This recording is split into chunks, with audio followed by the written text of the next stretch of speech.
So we have about 1,000 sheep on a 3,000 acre solar farm, about an hour away. Mhm. And 3,000 acres is basically 1 mile wide by 5 miles long. Mhm. Okay, go find your 1,000 sheep on that 3,000 acres. Mhm. Oh boy, that is that you have to go with two drones and lots of batteries because you have to have them up in the air so you can fly them because it's like I said, it's 1 mile by 5 miles and they're all hiding underneath solar panels and we're trying to get them into a corral. So the kids learn how to fly the drones so they can help us. They're on their walkie-talkie, whatever, telling us, "Hey, yeah, the sheep are over, in that sector. You guys need to go find them over there." And we have sheep dogs, border I was collies gonna to help say, us. you kind of eliminated the need for sheepdogs when you have the drones looking for the sheep, but I guess not. Oh no, there's the drones spot them, and if you've never been on a solar farm, try to walk a shortcut through. It's solar panels everywhere. It's duck and duck and duck and duck. And if you're trying to chase sheep, forget it. But you got a dog, it's a game changer. Again, it's a tool. So I look at the dog is very much like a drone, and then believe it or not, they're very much in the same price point. If you get a well trained dog. Hey everyone, thank you so much for watching and listening to the Props Clear podcast. I'm your host, Jillian Angeline. We're talking all about drones and about improving public perception surrounding the unmanned aviation industry. If you've been enjoying this content so far, be sure to click subscribe and comment to let me know how you're feeling about the show. Now, these episodes are for informational, educational, and entertainment purposes only. None of this constitutes legal advice. Fasten your seatbelts and let's get started. Today's guest is Jeff Fagerman. He's the CEO of LiDAR USA. Seeing is believing, and LiDAR helps you do that. LiDAR stands for light detection and ranging, and a lot of people hear the term LiDAR. I know when I was coming into the drone space, you hear the term LiDAR, it sounds kind of like a foreign concept. So we've got LiDAR USA here to help us get through explaining how LiDAR works for anyone who may not know about it. First of all, can you just give us a general description of LiDAR as the mobile mapping pioneers that you are, Jeff? Sure. So LiDAR, it's a lot like think about in terms of like radar. Okay, it's a very similar type term. And our company happened to latch onto the name as LiDAR USA just because we made a website with that. But LiDAR uses not visible light, where radar, uses longer wavelength waves. That's not as accurate, but it can go farther. LiDAR uses light usually in a spectrum of 850 nanometers to 1550 nanometers. It's all IR or less light, so you can't see it. But it's an active system, unlike photogrammetry, which is everybody back 2 or 3 decades ago, people didn't even know what photogrammetry was. Then along comes Google Earth. Oh, everybody now knows what photogrammetry is because Google Earth made that so prevalent. Google Earth and Bing. Um, so everybody can see their maps. County maps, state maps, your own street, your own house, and then along comes Google Street View, right? So you can see a 360 as it goes down your street. The LiDAR, what it does, it allows us to combine then the imagery, um, which is which is a passive sensor. You have to have good lighting, right, to get the imagery. Where the LiDAR can work at night, actually probably a little bit better than it works during the day because it has less interference from ambient light up from the sun. Okay, so it works even better at night, if it will. Wow. And it sends out. It's just a beam. It sends out a little laser beam. Not like Star Wars with a saber, nobody's gonna get hurt or anything like that. Although there are lasers that you wouldn't look into them. Most of our LiDAR units are eye safe because we're having them on drones, we're having them on cars, handheld. You don't want anybody getting blinded. But the LiDAR you might have like on an airplane flying at 3,000 feet to Mhm. 15,000 feet. That LiDAR, if you were to be able to get right underneath it, that would hurt you. That would hurt your optics. Really? It could blind you. Yeah, I mean it's not eye safe. But Okay. all of our LiDARs are generally all eye safe. And a lot of times you'll see LiDAR, you don't even know it. It's like you see a surveyor on a street corner running an instrument right on a tripod. That Mhm. might be a static LiDAR unit. Okay. And obviously it has to be eye safe as well. Now, the good news is it's usually sitting there spinning as it's turning because Mhm. it's capturing in 3D. Yeah. And it's spinning so fast. So even if it wasn't eye safe, it's spinning at like 100 or 200 times a second. So Wow. it's just a blink. It's so fast it would, it's not like it stops and stares you in the eyeball. Okay, it's not going to do that. But even so, it's still eye safe lidar. So what it does is it's a little laser beam goes out. It's just like a survey instrument. We used to measure land with tapes, steel tapes, or steel chains to get distances. And then along came things in the 1980s called the electronic distance measurement. It would send out a little light beam, and we know the speed of light. It's got a reflector down there, and it bounces back, and it gets And that's that reflected. yellow tripod that sometimes people see when they're Exactly. walking around. You have a great image, and I don't know if it's yours, but it's a great image on your website of the kind of like the evolution of man, but Yes. you see it's the evolution of like the surveying world. And the image right before I think flying the drones is that man with the tripod. Exactly. Exactly. So the light goes out, comes back, makes a measurement, and that's been around like that. Like I said, since the 80s. Okay, when I was in college, and it's advanced. The technology is advanced so much now. So instead of just sending one pulse out and getting a measurement back, like so you could get a few measurements in a minute, but very accurately, down to like Mhm. a millimeter. That now we can literally send out, 1 to 2 or 3 million points per second, and this thing is spinning and sending them out.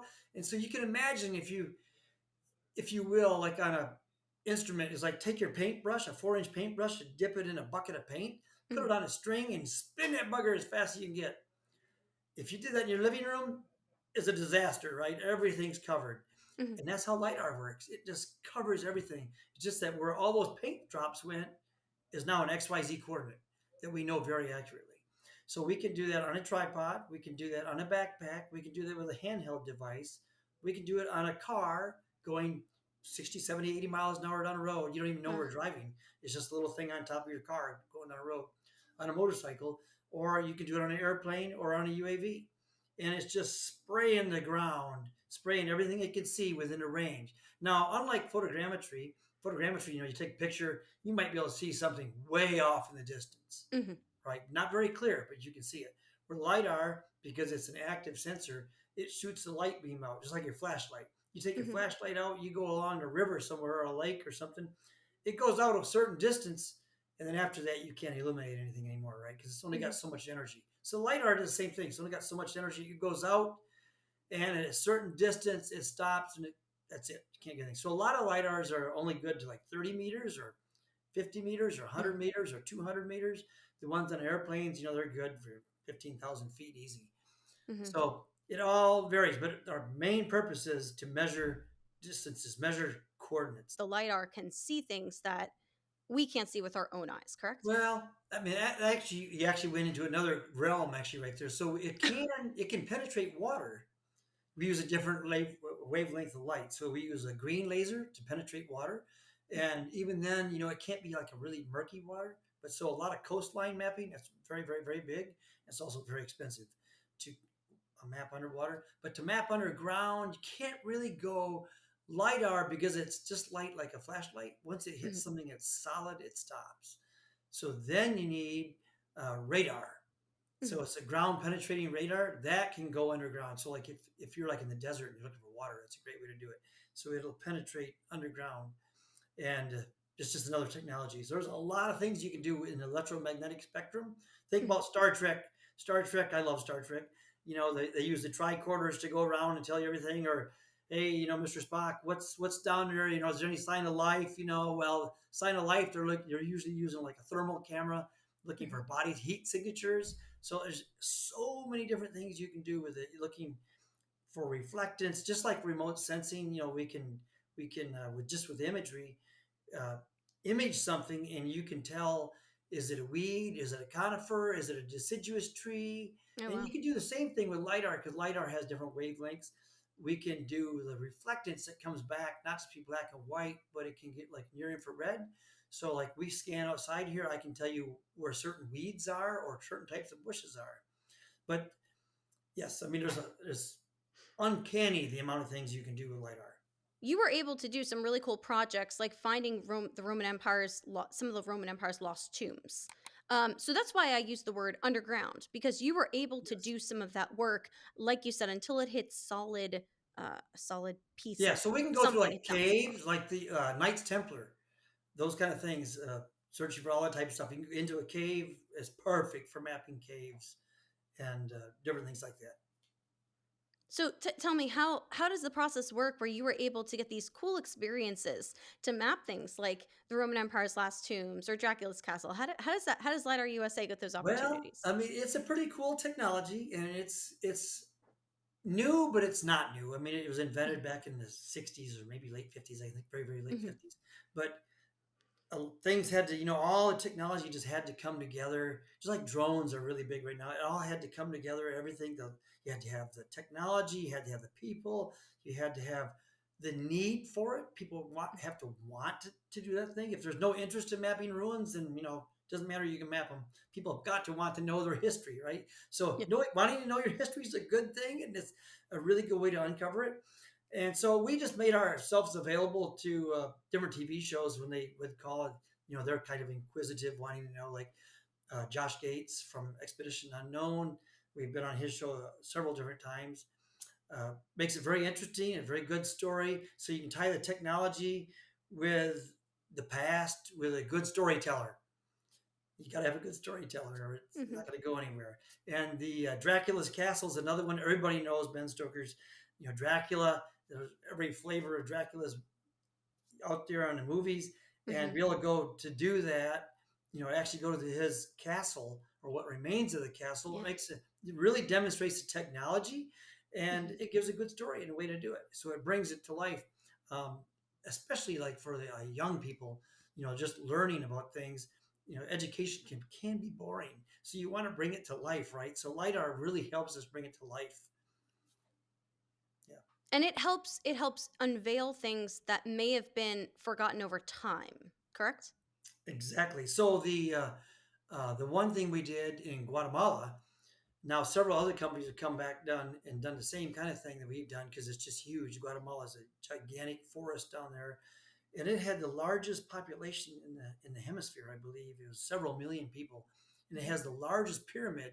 But if you were to go out there and walk in the forest, you'd never see it. If you were to fly over it, you wouldn't see it because it's Hmm. all grown over.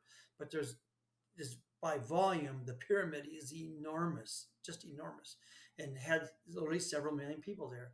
And in North America, if you've ever been to St. Louis, you probably been gone by the arch.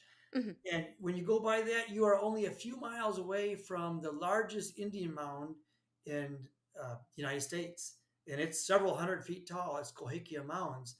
We went and scanned that as well with a local company, and I believe, there were several million people living there as well. And those are earthen mounds, so like an earthen pyramid, if you will. And there's not just one; there's like several dozen of them. Wow. And most people can live there and not even know they're there. But it's very fascinating. There's so many very interesting things, geological all over. But we've also done things like Stonehenge. Go to the UK and scan Stonehenge. It's just fascinating where the technology will take you. Now, talking about technology, you founded this company back in 1999. I Yep. mean, since then, technology has revolutionized our society. We didn't even have something like you and I can talk right now, something like that then. How has it been for you to be on the cutting edge of technology where your business is evolving, year after year or decade after decade? What is that like for you? Well, it's very exciting. I mean, I've been extremely blessed. I'll just tell you that. I mean, it's been extreme blessing. I was fortunate enough to have been brought up on a farm and learn really good work ethics, and that, hey, just because you work hard doesn't mean you get the reward. But Hmm. obviously, laying on the couch isn't going to get you the reward either. So we learned hard work ethics, and we were. It was interesting. We really didn't even know about college necessarily. When I graduated high school, it was, what are you gonna do next? Oh, well, where's my brother? Oh, my old brother's 3 years older than me. He's been in college for 2 years. I didn't even know it. Okay, I didn't know what college was, but Hmm. we were taught, to work hard at whatever we did, and so I was fortunate enough to pick surveying as my profession, Hmm. and then went into photogrammetry, went on to grad school, and willing to take a risk, Hmm. to start a company, and then it's all about taking risk all the way along on the technology because you don't know what thing's going to work, what's not going to work. Yeah.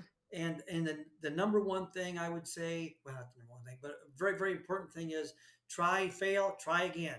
It's it's not really failing, it's learning. It's Hmm. learning. Just because you got knocked down doesn't mean you don't get back up again and keep going back at it. And that's a hard thing. A lot of people can't take that. I mean, because it's like that failure is like, oh, I failed, I'm gonna give up. No, you don't ever give Hmm. up. You just keep on going. It's a good time. You only get one time here, right? Yeah. So make the best of it you can and just push hard at all of it. And you got to watch everything. You go to the conferences like where we met you. We got to go to the conferences, stay abreast, because you never know. You could be leapfrogged really easy. Hmm.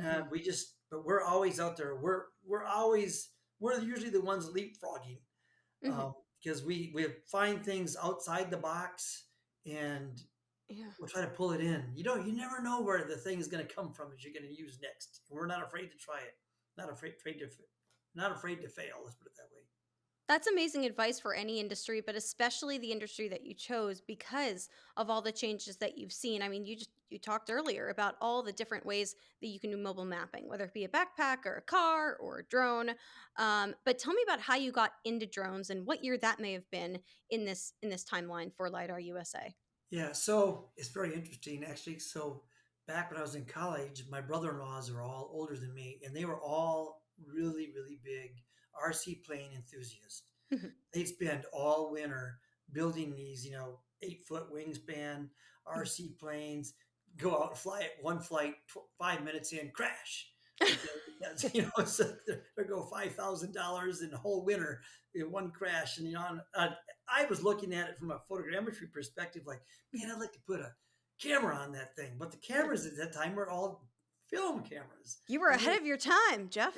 yeah, they were all big and heavy, but so always interested in the planes. But Mhm. and then in the early 2000s, really wanted to do the UAV type thing, but the government regulations were just so difficult, and the Mhm. drones were just they weren't ready. They Mhm. weren't ready. And if you remember, we still didn't really have cell phones in early Mhm. 2000. I mean, if you did, it was a True. bag phone. It was a bag phone, and They were big. oh yeah, it was big. Or they were pagers. I remember my mom having a Yes, pager and they for had many pagers years. too. Yeah. Yes, and then but at the time you could buy in the early 2000s, you could buy a digital camera. It might be several $100s, and it was just a little tiny piece of junk. It Mhm. wouldn't even take a megapixel camera; it was all blurry. So we progressed. We said, okay, fine, we'll do scanning on the ground because that was there's no Mhm. laws against it. You just put a thing on top of your car, just like you carry Mhm. your skis in your car or whatever else. Put it in your car. We'll do that. You know how much the systems cost back in the early 2000s? $1.5 million. Oh my gosh. Oh yeah, they're expensive, and the software was terrible. So we said, okay, fine. So we started building systems and using them to map various cities So and you stuff. built the systems yourself. Yeah, we build them ourselves. So that's what we've been doing all way long. We were That's originally just impressive. doing That's impressive. A lot of that alone, you grazed over that. That alone is an impressive feat. Yeah, it was key to that was a supporting spouse very much helps. And then I sent my son. I was a graduate from Purdue. I sent my son back to Purdue to work on his graduate degree. So he was an instrument specialist. Mm-hmm. So he came back with an instrument specialty. So he knew all about lasers. Basically, he's building a Star Trek tricorder. Hmm. Okay, that's what he was doing to analyze soil on the fly. And so I said, "You're not going to go to work for anybody else. You're going to go to work for me. I need Yeah. the best working for me. You're it." So together we pursued this, Wow. and then we were doing it on a car. And then in 2010, uh, some components just kept, like the computers, desktop computers in the early 2000s were gigantic, and if Yeah. you had 3 megabytes of disk storage, that was a lot. Not RAM, that was disk storage. So we had to have everything had to keep shrinking, shrinking, shrinking. And so we kept shrinking, shrinking, shrinking as the technology shrunk. Mhm. And unlike our competitors who were big companies, we're a small company. Mhm. We come up with like a new product every 3 to 6 months. I was not afraid to release a new product. Wow. Where it's not good in production. You build a production, you want to sell that product for as many years as you could. Well, we would fine. We just kept changing it. because we What want examples of to. products are these? Can you explain what kind of Yeah, products they so are? like it'd be like on a car. So our first system on a car, I mean, it was back up a little bit. It was bigger than a mailbox. Okay, quite a bit bigger than a mailbox. It'd be like 2 feet long, I think, and well, yay high, and weighed. It was a two-person job to put it up on the vehicle. Um, and it cost several $100,000, $400,000 or $500,000 just to build it. This is a LiDAR system basically strapped to the car. Yes, it'd be collecting about almost 300,000 points a second.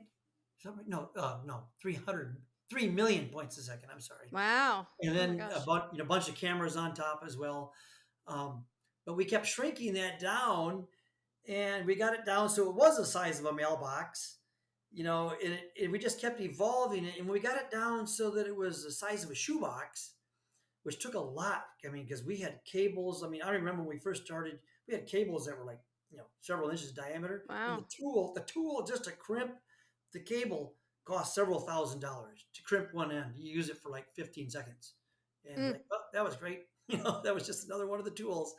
And, mm. you got to learn in this, when you're pushing your own business, that sometimes you buy things that have a one-time use. It might cost you several $1,000s, but it's worth it. Otherwise, you're going to be sitting still. So How we did got it you down how the did size you of a learn shoe. how did you learn all of this? A lot of people these days say like, "Oh, I learned it off YouTube," or "I watched some videos off YouTube." But you were doing this you didn't have that capability, through the Right. years that you were doing all this. How did you teach yourself all of this information from the cables to, setting up the LiDAR systems, building everything yourself? Yeah. Well, fortunately, the education at Purdue is really, really good.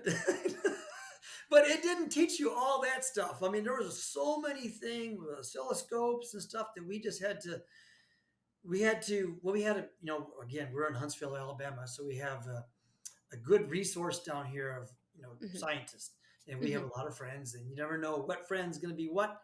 You can learn something, just a little nit here, a little nit there. Now, like you say, you can go to YouTube and get so much information, Mhm. but we had to learn it the hard way.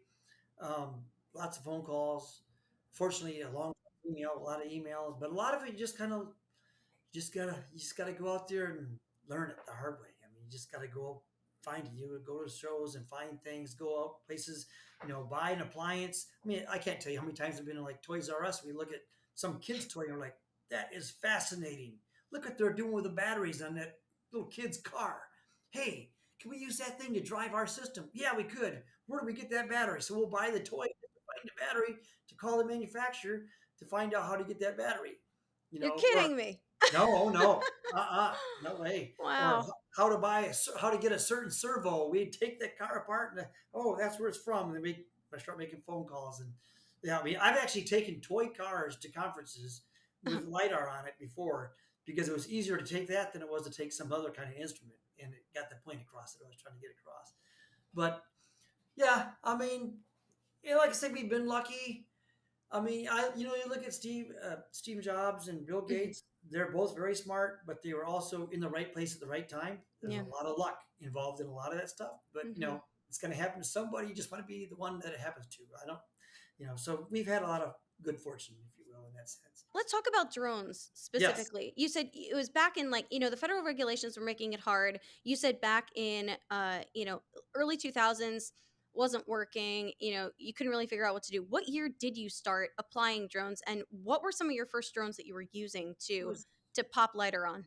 Yeah, so really, I can't remember. I was looking at the website. It was like 2013, maybe, or 2014, something like that. So that was before the Part 107 test came out. Everyone Yes, was still using like Part, I think, the 333 to 333, to which was get to get as a loophole to try and get the license to fly the drones. right. So I mean, I remember that back from the class I took back in 2017 in Georgia, learning Yes, about how to take the Part 107 test. Our teacher was saying, when I was still trying to figure this out a few years ago, it was Part 333. So, that's still a relatively new concept, the Part 107. yeah, So that was, I guess, you were jumping into it before, the FAA was getting that test yeah. out there. That line to get the 333 was like at least a year long. Mm, So you get on a list. Like now, 107, you can sign up and go take it. The yeah. next tomorrow or today. But the 333 was like a year-long list to get on that thing. Oh, it was a pain in the neck, and it wasn't cheap, and there was just a lot of complications. But about 2013 or 2014, we shrunk it down to the system down to the size of a shoebox. Okay, and I think in 2012, before we did a drone, we put it on a gyroplane. Actually, before we put it on a gyroplane, we put it on a powered parachute. Have you ever seen a powered parachute?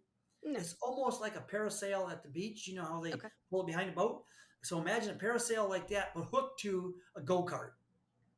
Okay. So you literally have this go-kart and you lay the parachute open in the field behind you and you floor that go-kart and you take off and that parachute comes up and Kind of like drag racing when the yes, but parachute then pops all of a out. sudden it goes airborne. So the whole go-kart picks up and you're flying. Wow, no, I have never heard of that. Oh yeah, Wow. it's kind of terrifying. And I'm sitting there, I got $500,000 of instruments on this go-kart flying across the county. And is It's someone flying it with a remote controller or a no, controller you're from the actually on ground? it. You're on the vehicle. Oh, So that's a manned aircraft then. yes, it's a manned aircraft. It's literally a two-man go-kart with a parasail. And so we did that first, and then we went to a gyroplane, which is like the George Jetson. I don't know if you know what George Jetson is or not. The George Jetson, little rotating copter blade on the top. It's just a free rotating blade, all done by forward force. So it's got a big fan, like a swamp boat fan, and Mhm. just pushes it forward. And you get enough speed, that thing generates enough speed, and the top blade it lifts you off. So That's manned as well. it's manned as well, but it's a little tiny manned aircraft. So we Okay. did that first, and then we're like, okay, that was cool. And there's a lot of gray areas there with the FAA too. I mean, you can Probably. imagine. So Yeah. then we uh, knew somebody that my brother-in-laws live too far away with their RC planes, so and I've seen them crash too many times. So we knew somebody who was like ranked as a national champion or top 10 pilot on these little sports helicopters. The ones that are the machine itself is about that big, but the Mhm. blade is like each blade is the size of a samurai, Okay. like 5-6 foot blade. This is unmanned. Unmanned Yes. little toy, not toy, helicopters that could fly Mhm. like 50, 60 miles an hour. They hang them upside down, float them upside down. Man, that guy could do anything. So we actually took our scanner and put it on that Wow. and had him fly with that. And that was great. And I wanted to sell them because those things actually, they weren't expensive. They were only like $6,000-7,000 for the helicopter. But helicopter, even the unmanned helicopter versus the manned helicopter, they are way more complicated to fly Mhm. than a fixed wing aircraft. So, and that guy could do anything with it. He could do it, but we couldn't train anybody to do it. Mhm. First, you have to get the 333, then you have to be able to be proficient enough to fly that thing, good enough, and that's just not going to happen. Yeah. So the whole thing was all the drone stuff was waiting for 2016, waiting for part 107. And one other thing that was waiting for it was I hate to say it, but I kind of hate to say it, but it was waiting for DJI to come up with a far more reliable aircraft than the S900 or S1000, which would just fly off in Neverland. And Mhm. they came out with the DJI M600, which literally revolutionized. They came out at the same time as the Part 107 within months of each other. And that totally changed the market. Opened it up for us and for everybody else because now you could get the 107. There was still a little bit of a wait to get the Mhm. 107, but not, it was like a month with no big But deal. you've got a prosumer drone. You don't have to worry about trying to Yep. teach someone how to fly a helicopter, an unmanned helicopter. It was a lot more user friendly, I'm sure, Yes. at that point in time. It's still Yep. DJI products are still now more user friendly, Yep. and so you were able to enter the market by putting your shoebox size lidar onto that drone. And did you have a lot of competition out there at that point in time? I know a lot of people talk about that now. What was that competition like for you then? No, there was very little competition. And actually, I mean, in a way, we still really don't have much competition. I mean, for all the vendors that are in the market, which there aren't that many vendors, Mhm. the competition really isn't other vendors. It's complacency. Okay. In the fear of the drone, and they should fear it. I mean, because you put it on a car, unlikely you're going to crash. You put it on a drone, well, if you don't know what you're doing, you're going to crash. Mhm. Especially if you make the wrong choice in the drone. If you buy a DJI drone and you crashed, before 2016, you crashed, Mhm. you could crash. But with 2016 forward, DJI has already put out hundreds of thousands of drones. They debugged everything. I Mhm. mean, if you crashed a DJI drone, it's probably you that crashed it, not the Mhm. drone. And that's the good thing. But there are a lot of other drones that aren't so fortunate. Um, but there definitely is more competition now, and now Mhm. we're facing a lot more of where DJI comes from China. Now we're facing a lot more just China, period, in every aspect. I mean, look at during COVID, all the trucks that Mhm. GM and all the manufacturers, they were all sitting in these 100-acre fields because they didn't have a chip that came from Taiwan because of Mhm. COVID. And so everything is hanging on that. And that's the same thing with a lot of our industry as well. But now the manufacturers are actually coming into our market as well from China. So we are getting more competition. Now, here's a question, maybe a little more serious than other things we've been talking about. Your name is LiDAR USA. What is your experience using? We talked a lot about DJI. There's a lot of talk in the market these days, and even outside of the market on Capitol Hill, about using drones of foreign concern, which is, I think, the phrase that they use in a lot of places, like drones coming from China. It's a huge debate right now, and I don't know how you feel about it, but in your name is USA. Yep. So you obviously have a strong affinity to, American made products and doing it yourself, obviously, as you've been building so many of these systems for all these years. Where do you stand right now? And I'm sure your opinion may have changed over time, but where do you stand at the moment?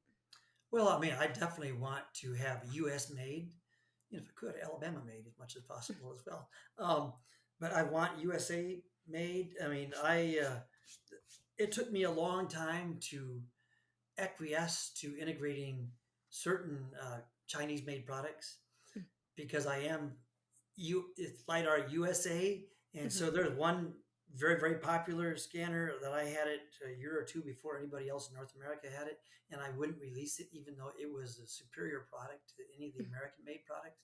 So I waited for somebody else to integrate it and get it out there on the market, and just saw how the consumer market would take it. And they took it very well. Mm-hmm. So I had to also then I released it. So I will release those, but the big thing now, we're getting a big thing like Florida. Mm-hmm. They can't fly DJI drones, so that's a good thing. I don't want to artificially bolster a UAV company, U.S. non-Chinese company, Mm-hmm. by sanctions, whatever. It'd be better if it was done by performance and Yep. price. I mean, we want to have the superior product, not one that you have to buy because of the law. We want to have the superior product. So that's what I'd prefer to have happen. It's not Mm-hmm. what can always happen. We offer blue listed drones, Mm-hmm. which was basically made for working with the DoD, Yep. not working for a utility company or a state DOT. But they've kind of embraced that, and then they got a green list that they're coming out with that's a little less. But the big thing now seems to be NDAA compliant. So it's made in America without having to go through the blue list. And so we offer, and I like that.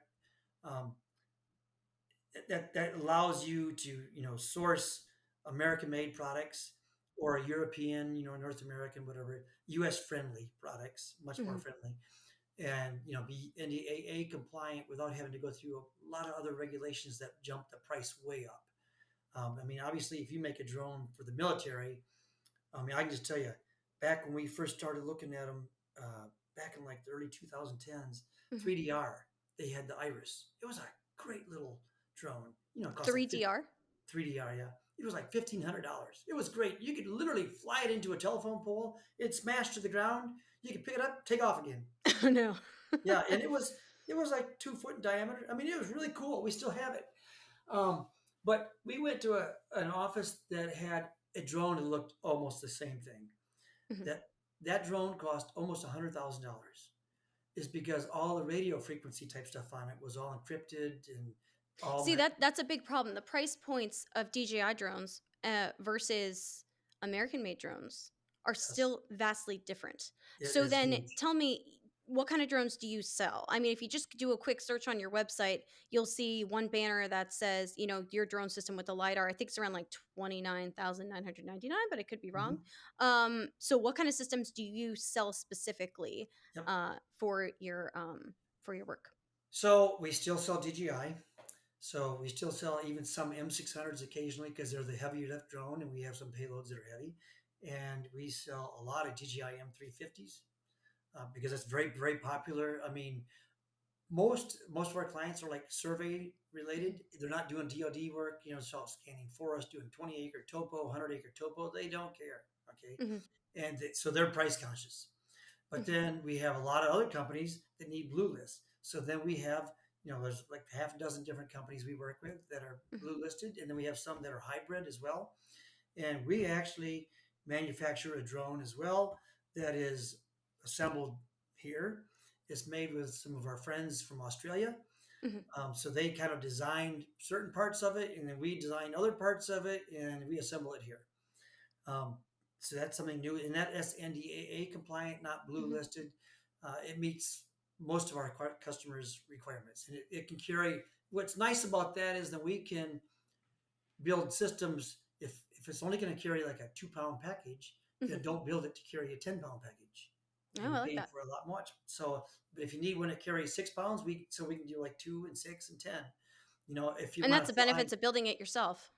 Yes, and if you need it to fly for 30 minutes versus 2 hours, it's a battery system versus a hybrid system. Hmm. So we can have the choice of one or another.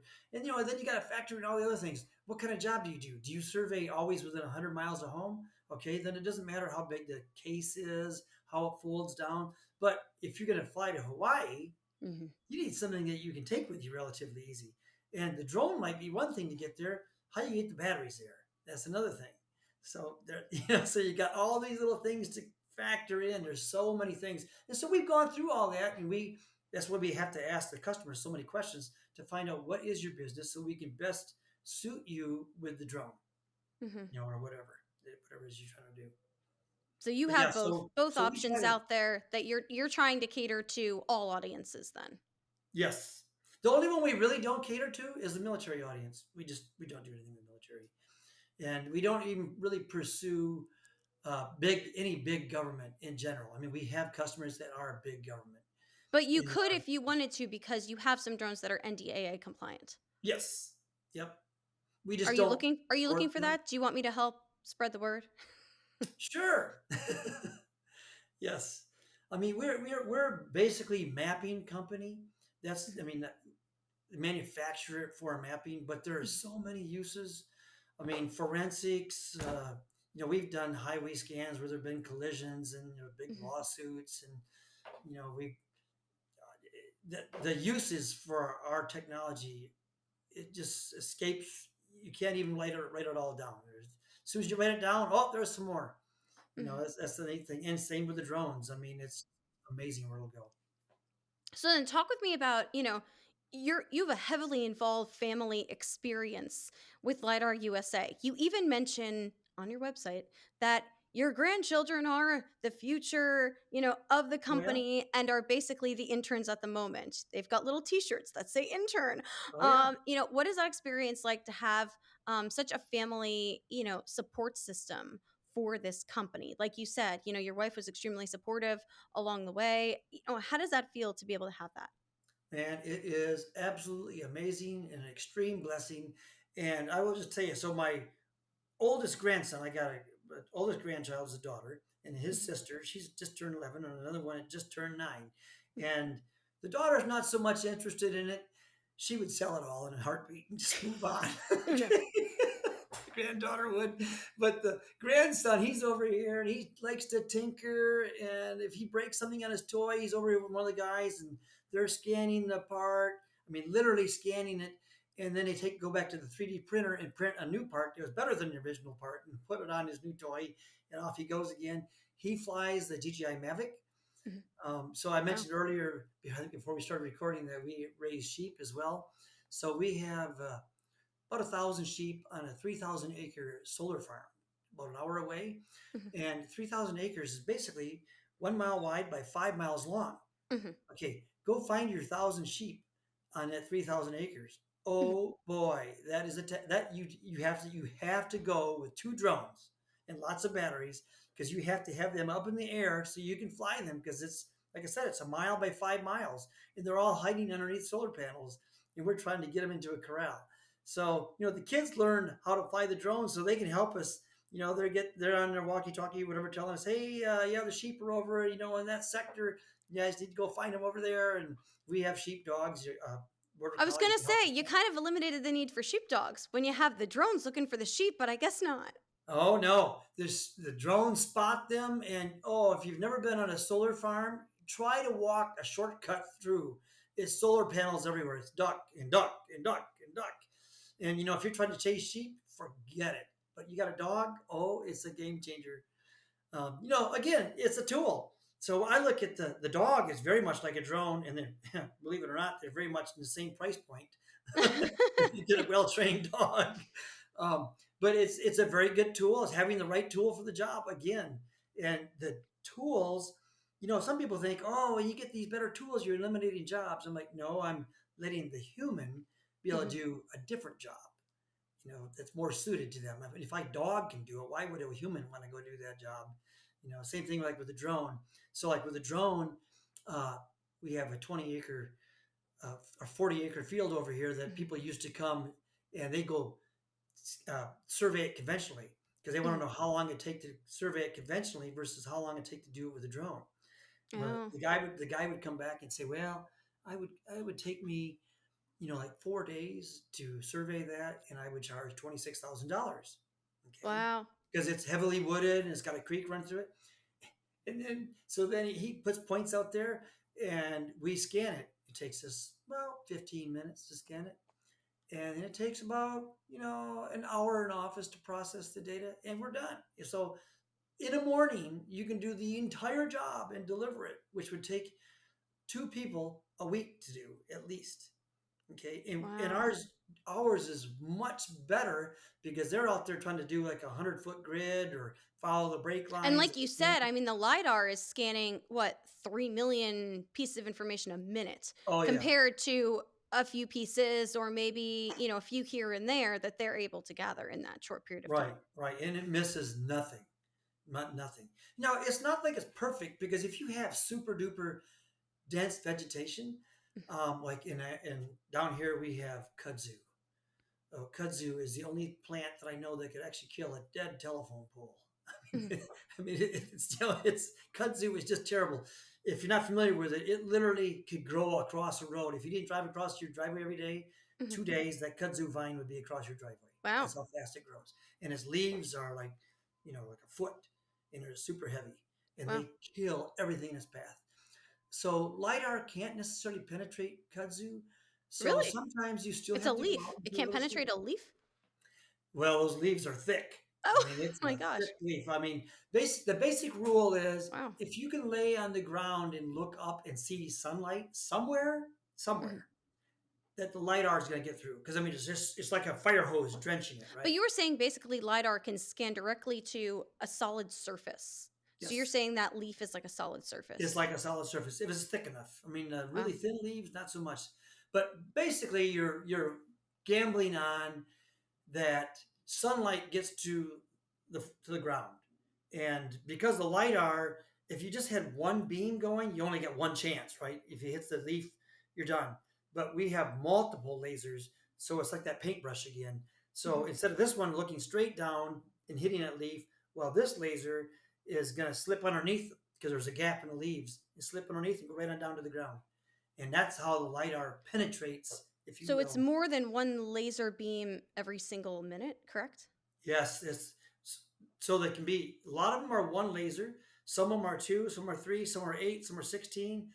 The last one I have now has 152 lasers shooting simultaneously in a 120-degree field of view by 25-degree field, forward and aft. So it's like if you got a house, the ones are looking at the house as you approach it. The other ones are looking at the other side of the house as you pass by. So it gets the whole building. It's amazing. It's not just the tops. Like with photogrammetry, you Yeah. typically just get a top-down view, but with lidar, you can get the whole thing. It's It's quite stunning. What's something you haven't done yet? I mean, you've done so many cool experiences. You've done the Netflix show, you've done historic, spots across the world. What is something you'd love to LiDAR that you haven't LiDAR'd yet? That's a very good question. We were supposed to go, I would say, probably Machu Picchu. Some other people have already done Mhm, some things at Machu Picchu. Um, we were supposed to go down there, and literally the day before we went, the government had a presidential election and changed mhm. governance, and they banned all UAV batteries in that first day. So canceled that flight, but now there are other ways. There are local people there that have batteries that come in on ship and stuff, so Holy we could cow. go down there. So I think Machu Picchu might be the one, or Easter Island. Easter Those Island would be amazing. Yeah, Easter Island, and then Yeah. the other one might be Iceland. We almost went to Iceland. There's so many things in Iceland that'd be cool to do.